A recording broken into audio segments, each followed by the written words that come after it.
তোমার বাপ আমাকে দুটো সম্পত্তি দিয়ে গেলেন না, এগুলো দেখাশোনা তো করতে হবে আমাকে। আবার বিয়ে?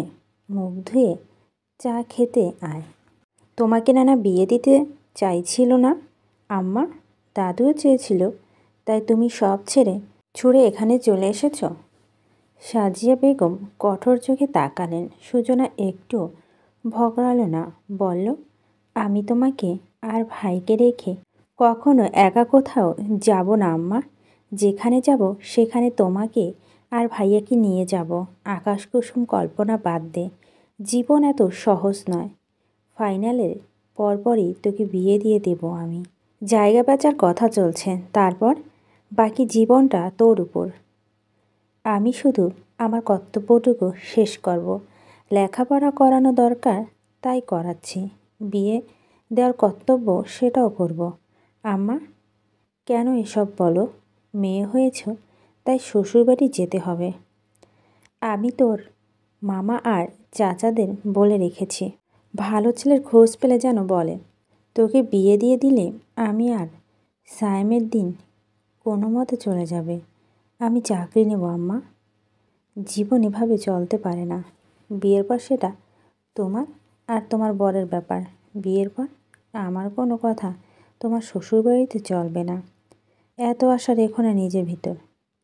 আবারও বলছি, জীবন এতটা সহজ নয়। আমি টিউশনি সেরে এসেছি আর তুমি আমাকে এসব কথা শোনাচ্ছ? কথাটা তুমি নিজেই তুলছ সুজনা। কথাগুলো শুনতে খারাপ লাগলেও এগুলোই সত্যি। সুজনা চোখে নোনা জলে ডুবডুবানি। আমি তাকেই বিয়ে করব যে আমাকে আমার মতো করে চলতে দেবে। একটা ছেলে তার পরিবারের দায়িত্ব নিতে পারলে মেয়েটা কেন পারবে না? সাজিয়া বেগম মেয়ের কাছে গিয়ে টেনে বুকে জড়ালো, মাথায় হাত বুলিয়ে কপালে চুমু খেয়ে বলল, ও অনেক বড় হ। তে তো কথা হয়তো বলি, কিন্তু এগুলি সত্যি মা। বেশ আশাবাদী হবি না, কারো কাছে কোনো এক্সপেকটেশন রাখবি না। আমিও কত আশা রেখেছিলাম তোর বাবার উপর। তোর আব্বা ছাত্রী ছিলাম আমি। হুট করে বিয়ে হয়ে যাওয়া কতটা ভয়ে ছিলাম জানিস? খুব শান্তশিষ্ট ছিল এবং কম কথা বলতো তো। খুব ভয় পেতাম। পরে ধীরে ধীরে বুঝতে পারলাম তোর আব্বার মতো মানুষই হয় না। আমি মাস্টারমশাই ডাকলে তোর বাবা হেসে উঠত। অনেক দিন ওই ডাক মুখ থেকে ফেলতে পারিনি। পরে উনি নিজেই ওনার ডাকের মায়ায় পড়ে গিয়েছিলেন। কোনোদিনও চোখের দিকে তাকিয়ে কথা বলতে পারিনি। কত আলগে আলগে রাখতো আমায়। তোকে পেয়ে তো খুশি শেষ ছিল না ওনার। তারপরও বাবু এলো। তারপর সব হঠাৎ করে কী যেন হয়ে গেল। আমি তো একটা অভিযোগও শোনাতে পারিনি ওনাকে। সেই সুযোগটাও পেলাম না। সুজনার গলা বেয়ে তরতরিয়ে জল গড়ালো। কেঁপে কেঁপে উঠল সে। ডুকরে বলে উঠল, এমন মাস্টারমশাই কারো জীবনে না আসুক আম্মা। আমি কখনো কাউকে তোমার মতো করে ভালোবাসবো না। তুমি কিচ্ছু পাওনি আম্মা, কিচ্ছু না। কিছু পাওয়ার আশায় কেউ কাউকে ভালোবাসে না পাগল। ওটা এমনি এমনি আপনি আপনি হয়ে যায়। একদিন বুঝবি। সোনারঙা রোদে দেখা মিলেছে কিছু আগে। ফাঁকা রেলওয়ে স্টেশনে কিছুক্ষণের ব্যবধানে রমরমা হয়ে উঠেছে। পিঠে ব্যাগ চেপে ঘুম ঘুম ফোলা চোখ মুখ অপেক্ষারত সবাইকে চমকে দিয়ে প্রতিবারের মতো ঝকঝক শব্দ করে এসে থেমে গেল রঙিন শাটল। জনকোলাহল বেড়ে গেল আরও। দলে দলে হুড়োহুড়ি করে উঠে পড়ল ট্রেনে। সুজনা, মেহুল, আহিয়া, নিখিল ইতিমধ্যে বগি দখল করে বসেছে। শান্তা এখনও পৌঁছায়নি। নির্দিষ্ট সময় হয়ে আসতেই শাটল ছেড়ে দেওয়ার পুরো হওয়ার জানান দিতেই সবাই হাতে ফোন চেপে শান্তার ফোনের পর ফোন দিতে দিতে শাটল ছেড়ে দিল ঝকঝকাঝক শব্দ সুরে তুলে। সুজনার ফোনে ফিরতি ফোনটা আসতেই সে তুলে কানে দিল। কোথায় তুই? আমাকে তোল। আরে আরে, ছেড়ে দিল। সবাই গলা বের করে উকি দিয়ে তাকে দেখে হইচই করে উঠল। আহিল পিঠে ব্যাগ মেহুলের কোলে দিয়ে ট্রেনের দরজার সামনে গিয়ে হাত বাড়িয়ে ডাকলো, গাধি আরও তাড়াতাড়ি তাড়াতাড়ি আয়। শান্তা দৌড়াতে দৌড়াতে বলল, থামাতে বল না, আর দৌড়াতে পারছি না। আরও জোরে, আরেকটু আরেকটু, হাতটা ধর। সবার চোখে মুখে উত্তেজনা। শান্তা প্রাণপণে ছুটল, ব্যাগটা এক হাতে বুকে চেপে ধরে। হাতটা বাড়িয়ে দিতেই আকস্মাৎ নিজেকে হালকা মনে হলো। হাতটা যেন শরীর থেকে আলাদা হয়ে এলো। ঝিমঝিম করে উঠল সারা দেহ। কিছুক্ষণ পিনপতন নীরবতা। তারপর হৈ হৈ করে উঠল সবাই মিলে। বয়ে গেল হাসির ফোয়ারা। এরকম ঘটনা কতবার যে ঘটেছে তাদের সাথে। আহিরের হাত থেকে নিজের হাতটা ছাড়িয়ে নিল শান্তা। পরনে হাঁটুর নিচ অব্দি সবুজ রঙা কুর্তি আর মিশেল রঙা ওড়না দিয়ে মুখে বাতাস করতে করতে হাঁপাচ্ছে সে। ঘেমে উঠেছে পুরো মুখটা। আহির হাতটা ঝাড়তে ঝাড়তে নিখিলের পাশ ঘেঁষে বসলো, বলল, হাতটা শেষ আমার। শান্তা ধপাস করে সিটে বসে বলল, তোর হাত বেডির মতো কেন? কিছু হলেই তোর হাত শেষ হয়ে যায়। এর পরের বার থেকে তোকে আর তুলব না। তোর নাম শান্তি দিছে কোন হারামি? তুই গোটা একটা অশান্তি। শান্তা মুখ মোচড়ালো। সুজনা হেসে বলল, ওকে আর তুলবি না? কথাটা এর আগে অনেকবার বলছিস বন্ধু, তারপরও তো তুলতে যান আপনি। সবার ঠোঁটে হাসি। শান্তা ওড়না দিয়ে মুখ মুছতে মুছতে সবার মুখের দিকে তাকালো।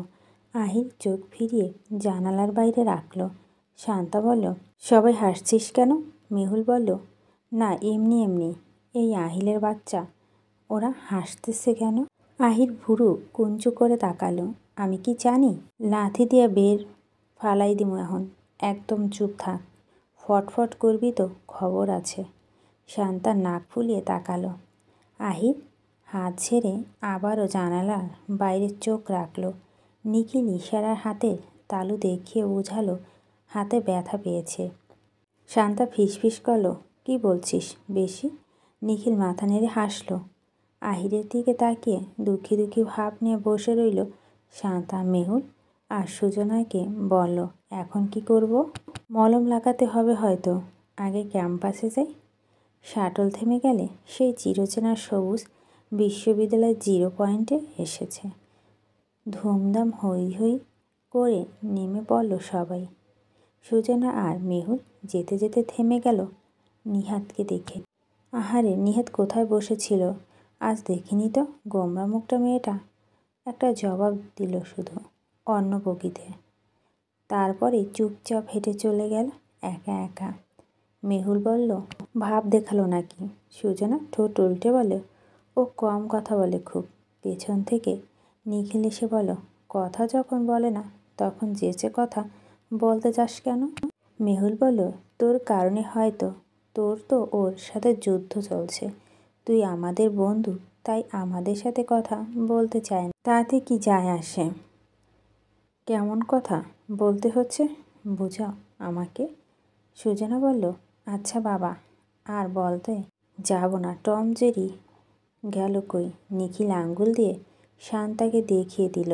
আহিরের পিছনে ছুটতে ছুটতে শান্তা বলল, দোস্ত দাঁড়া, হাতটা দেখা। আমি সরি। আহির যেতে যেতে বলল, কিছু হয়নি, হাতটা দেখা না। বাসা থেকে বেরোতে দেরি হয়ে গেল। দেরি করে ঘুমিয়েছিলাম তো, ঘুম ভাঙতে দেরি হলো বুঝলি, তাই এদিকে দেরি হয়ে গেল। আমি সরি রে, হাতটা দেখা। ধুর, দেখা তো। আহিরের হাতটা টেনে ধরল সে। হাতের তালু মেজেতে দেখল তালুতে লাল ছোপ ছোপ। শান্তা জিভ কামড়ালো, বলল, আল্লাহ, চাপ লাগছে না? আচ্ছা, তোর অ্যাসাইনমেন্টগুলা আমি করে দিব, ঠিক আছে? আহির মৃদু হাসলো। শান্তা তার সাথে তাল মিলিয়ে হাঁটতে হাঁটতে বলো, দোস্ত আমি সত্যি সরি। তোর মা দেখলে তো আমার একটা চুল আস্ত রাখবে না। আহির থেমে গেল। কুড়দুতে চোখে তাকিয়ে বলল, একদম কথা বলতে আসবি না আমার সাথে, দূর হ। অভিক ক্লাসে পা রাখা মাত্রই পিনপতন নীরবতা নেমে এলো। সে হান্টার ডেস্কে অ্যাটেন্ডেন্স শিটটা রেখে বলল, কি অবস্থা সবার? নিহাত বলল, খুব ভালো। আপনি কেমন আছেন স্যার? ওয়েল, মেহুল ফিসফিস করে বলল, এই মেয়ে এমনি কারোর সাথে কথা বলে না।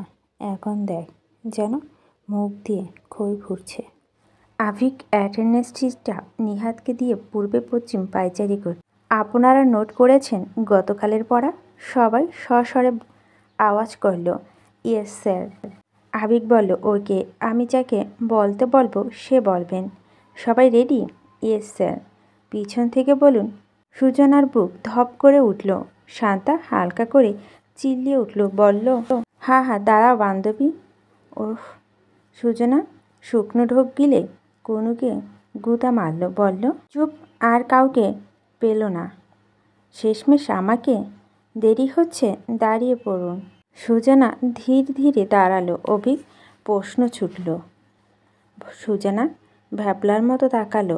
আভিক নাকে মাথা ঘষে নিল মধ্যমা আঙুল দিয়ে। মেজের দিকে তাকিয়ে বলল, পারবেন? না পারলে শাস্তি আছে। সুজনা আর চোখে বন্ধুদের দিকে তাকালো। সবাই দুঃখী দুঃখী চোখে তাকিয়ে সমবেদনা জানাচ্ছে। আভিক মৃদু হেসে বলল, না পারলে বলুন।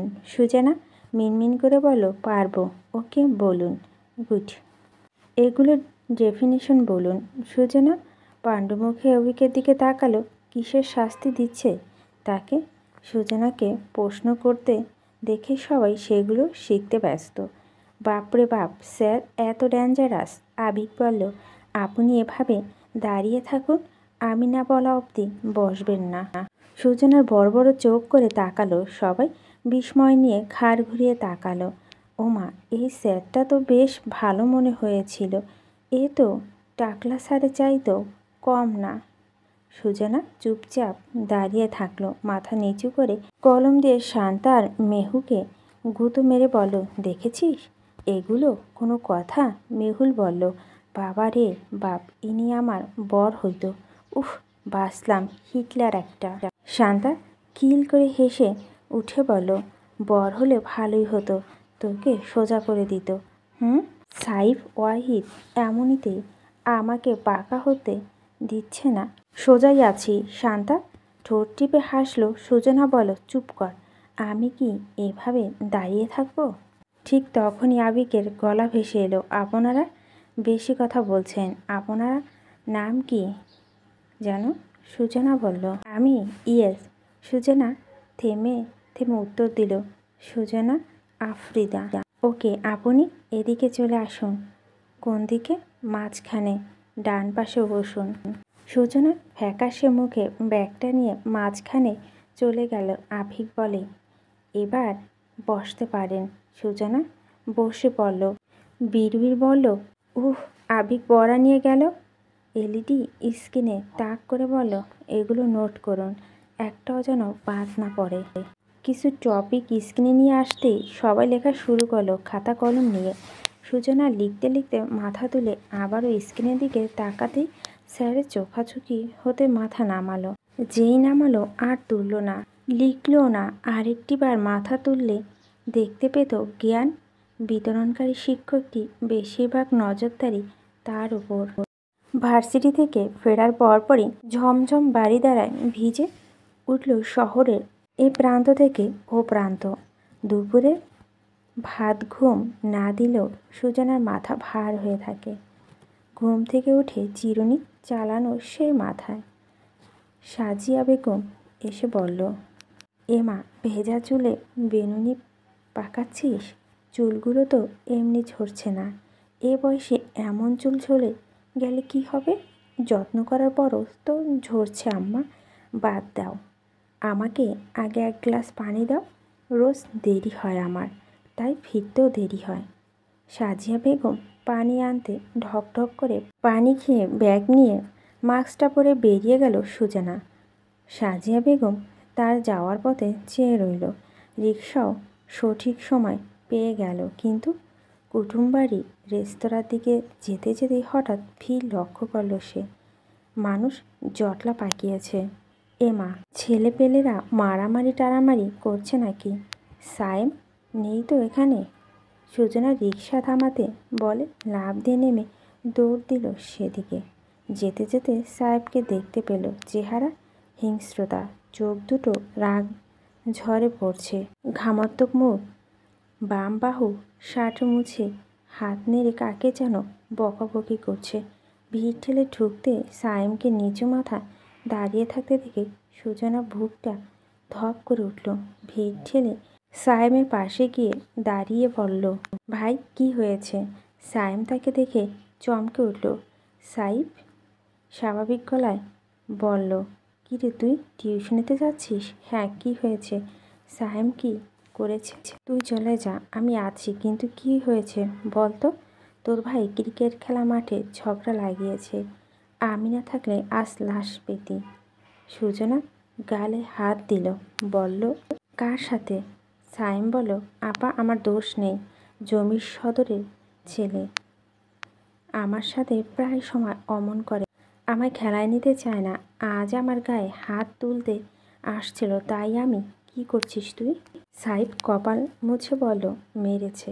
সুজনা চোখ বড় বড় করে সায়েমের পানে চাইল, বলল, ভাই তুই পথে ঘাটে মারপিট করছিস? আম্মা জানলে? আম্মাকে বলিস না। সাইফ বলল, আচ্ছা আম্মাকে বলবো না। এই সুজনা, ওকে আর বাড়ি থেকে বের হতে দিবি না দুপুরবেলা। ওরা ভীষণ খেপেছে। কোনো সময় সুজনা মুখ চেপে ধরল হাত দিয়ে। ওকে মারবে বলছে ওরা, শুধু মারবে বলেনি, লাশ ফেলবে বলেছে। সুজনা চোখে পানি টলমল করছে। সাইফ তার মাথা চাপড়ে দিয়ে বলল, তুই টিউশনিতে যা, আমি দেখে নিচ্ছি ওকে। সুজনার চোখে টলমল জল দেখে সাইম উচ্চস্বরে বলল, আমি মেরেছি, বেশ করেছি। ওই বাচ্চা বলছে তোকে নাকি তুলে নিয়ে গিয়ে বরবাদ করে দেবে, তাই মুখ বরাবর লাথি দিছি। আরেকবার বলে জিনটা কবর দিব। সুজনা মুখ চেপে ধরল আবারও। সাইমের গলা শিরা ফুলছে, চোয়াল শক্ত। সাইফ বলল, এত সোজা নাকি? বাড়ি চল, আমি দেখে নেব। সাইম তেরার মতো দাঁড়িয়ে থাকলো। সুজনা মাথায় হাত রাখলো। সাইফ বলল, আমি আছি তো, যা তুই। কোনো অসুবিধা হলে আমাকে জানাবি। সুজনা সাইমের দিকে তীক্ষ্ণ চোখে তাকালো, বলল, তুই গুন্ডা হচ্ছিস দিন দিন। তুই ওখানে না গেলে এসব হতো? আমাদের মেয়েরে তুই শান্তিতে থাকিস? আপা আমি আপা ডাকবি না বেয়াদব। তুই ওখানে খেলতে যাস কেন? কতবার বারণ করেছি তোকে? সাইফ বলো, সুজু ও আর খেলতে যাবে না। তুই কাঁদিস না, চিন্তা করিস না, আমি আছি। আমাকে গিয়ে বলবে ওকে যেন পিঠ লাল করে আজ আমি ভাগিয়ে ভাগিয়ে রাখি বলে এত সাহস পেয়েছি। আপা চুপ, আপা ডাকতে বারণ করছি না। পাশ থেকে সায়েমের বন্ধু রাকিব বলল, সায়েমের দোষ নেই আপা। গত ম্যাচ থেকে ওই ছেলেটা সায়েমের পিছনে লেগেছে, ওকে নাকি খেলতে দেবে না। সুজনা বলল, তো খেলবে না? না খেললে কি হয়? খেলা ওকে ভাত দেয়? আমাদের ভালো চাস তো তুই আর খেলার মাঠে যাওয়ার নাম ধরবি না ভাই। সায়েমের চোখ লাল টকটকে রক্তপানি। সুজানা চোখেও তা কম নয়। ওটা বাপের ক্ষমতা আছে। তোর কি বাপ আছে যে পথে ঘাটে গরম দেখাস? তাই বলে চুপচাপ সব মেনে নেব? সুজানা ঠাস করে জ্বর বসিয়ে দিতে সাইড টেনে নিয়ে গেল সুজনাকে। বলো, কি করছিস? তুই টিউশনিতে চলে যা, আমি আছি বললাম না। সুজনা অন্যদিকে মুখ ফিরিয়ে গাল ফুলালো। সাইফ ঘাড় ধরে কেউ ডাকতে এসে ঝাড়া মেরে বলো, আহের গায়ে হাত দেন কেন? মুখে কথা বলতে পারে না? যত সব। সুজনা দুঠোর অজান্তে ফাঁক হয়ে এলো ক্যান্টনমেন্ট স্কুলের প্রধান শিক্ষক মনিরুল মুফতি সাহেবকে দেখে। সাইফ চোখ ছোট ছোট করে চাইল। সুজনা বিড়বিড় করে বলল, মেহুলের বাবা। মনিরুল সাহেব বলেন, কি হয়েছে সাইম? সাইমের চোখে চাউনি গরম হয়ে এলো। বলল, কিছু হয়নি স্যার। সাহেব তার হাত ধরে টেনে নিয়ে গেল। তারা যেতে সুজনা ওড়না দিয়ে মুখটা মুছে নিল। মহিনুল সাহেব বলল, তুমি কোথায় যাচ্ছ সুজনা?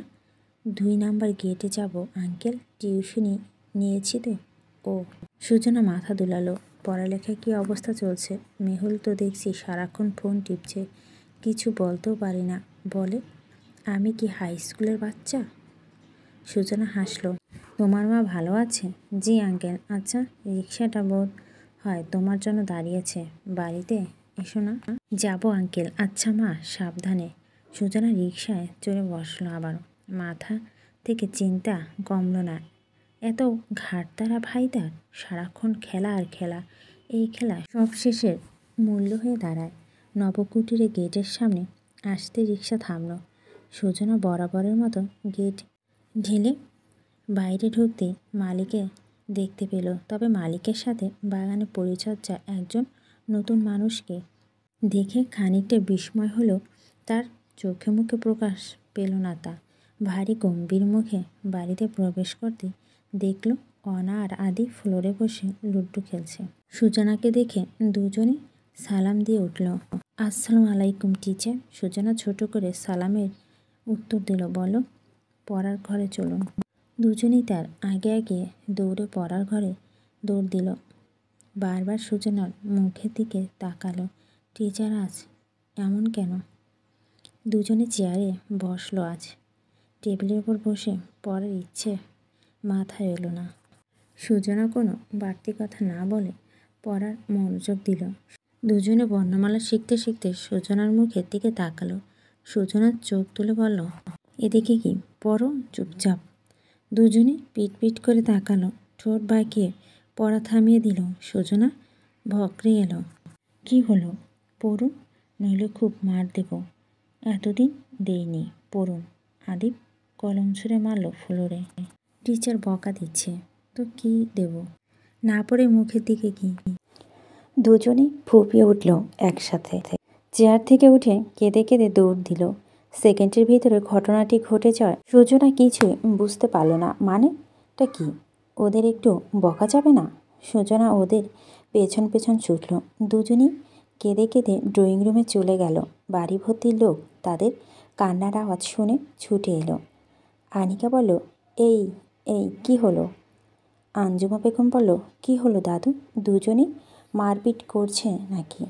সুজন বকা দিচ্ছি। অনা বলল, চোখ লাল করছে সুজন। আনিকা কপাল চাপড়ে বলল, হায় আল্লাহ। সুজনা এসে বলল, আচ্ছা চলেন, আর বকা দেব না। আদিপ বলল, সুজনারে সাথিয়ারি কথা বলবো না। সুজনা জোরপূর্বক হেসে বলল, কি করলে মাফ করবেন? সরি আমি। আবিক সদর দরজায় পার হয়ে বাড়িতে পা রাখল। তার হাতে মাটি। হাত দুটো আলগা করে রেখে শার্টে মুখ ঘেঁষে মুছে বলল, কি হলো আবার? পরে সূচনার দিকে চোখ পড়তেই ভুরু কুঞ্চু করে চাইল। অনা আর আদিপ তাদের দেখে সেদিকে ছুটে গেল। তার পা ধরে লুকিয়ে থাকলো। আনিকা বলল, দেখেছিস অভি সুজনা একটু বকতে না বকতে এখানে চলে এসেছে।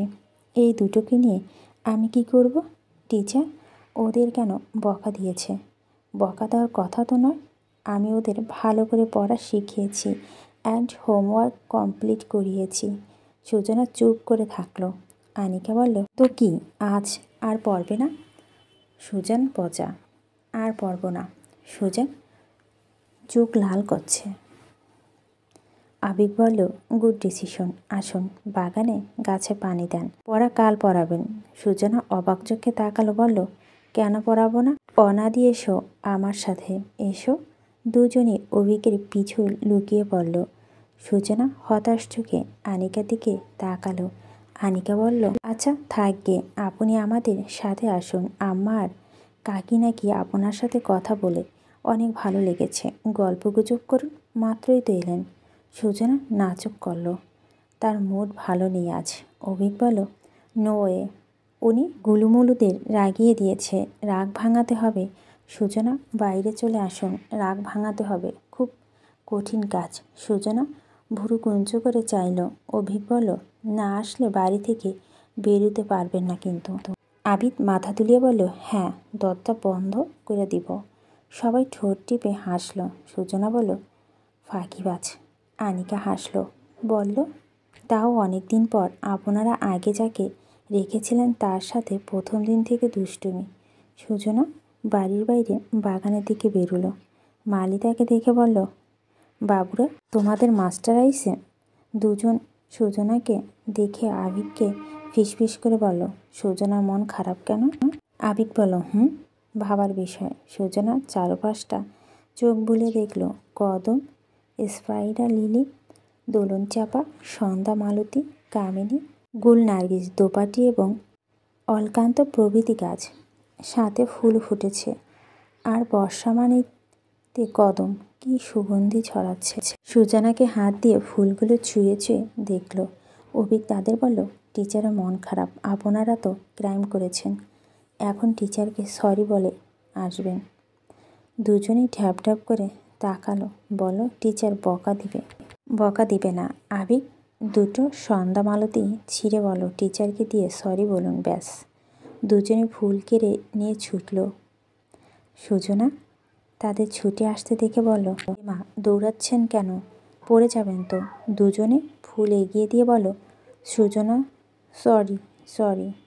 সুজনা তাদের দেখে হেসে উঠল। হাঁটু মুড়ে বসে ফুলগুলো নিয়ে গাল টেনে দিয়ে বলল, থ্যাংক ইউ। অনা বলল, I love you Sujana. Sujana আওয়াজ করে হেসে উঠল, বলল, পাকা বুড়ি। আবিক হাতের ধুলো ছেড়ে গাছ টপকে এসে বলল, সুজনা, আগামীকাল ওদের বার্থডে, আপনি খুব তাড়াতাড়ি চলে আসবেন। আমি? আবিক চোখ নিভিয়ে বলল, সুজনা বিড়বিড় করল, এমা, আবার একটা খরচা। আবিক বলল, কি ভাবছেন? সুজনা চমকে উঠে বলল, আমাকে আসতেই হবে? অফকোর্স, আপনি ওদের টিচার, ওদের গিফট দেওয়ার কথা ভাববেন না। আপনার স্টুডেন্টরা ছোট, ওরা দুটো ফুল দিলেই খুশি। সুজনা মিনমিন করে বলল, হায় ঠোঁট খাটা ভীষণ। আপনি বেঁচে গেলেন স্টুডেন্টরা ছোট হওয়াতে। আমাকে তো পুরো বাগান দিতে হবে। কাকে? আপনাকে। আপনি আমার স্টুডেন্ট না? আমি বার্থডে পালন করি না। বিয়ের সময় দেব। আমার? অভিক পূর্ণ দৃষ্টিতে তাকিয়ে বলো, ইয়েস। সুজনা মাথা নামিয়ে পায়ের নখ দিয়ে খোটাখুটি করতে করতে বলল, বাগান কাউকে গিফট দিতে পারে নাকি? তাহলে তো বাগান সাথে করে নিয়ে যেতে হবে।